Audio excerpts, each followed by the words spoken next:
দেখতে পাচ্ছি আমাদের একটি টার্মিনালে একটি প্রোগ্রাম রান হয়েছে।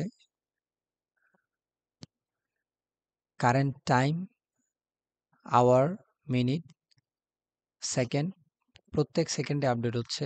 কারেন্ট ডেট এবং নিচে একটি র্যান্ডম নাম্বার প্রত্যেক সেকেন্ডে জেনারেট হচ্ছে। তো আমাদের এই যে কারেন্ট টাইম ডাইনামিক ভাবে সেকেন্ড পার সেকেন্ডে আপডেট হচ্ছে, এটা আসলে কিভাবে করা যায় তা একটি ছোট ক্লোক প্রোগ্রাম প্রজেক্টের মাধ্যমে আমরা করতে পারি।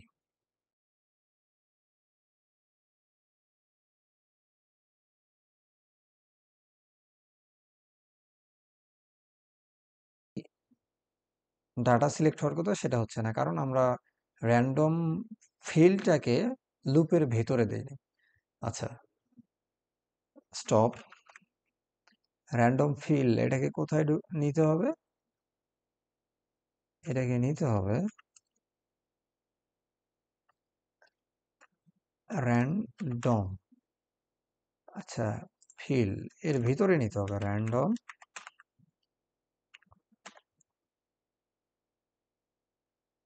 নতুন ডাটা ফিল না করলে নতুন ডাটা প্রিন্ট করবে কিভাবে?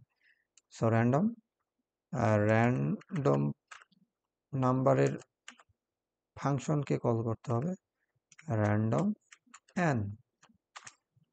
ওকে,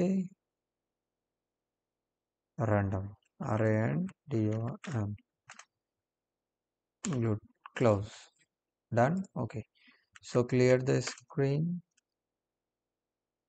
let's run.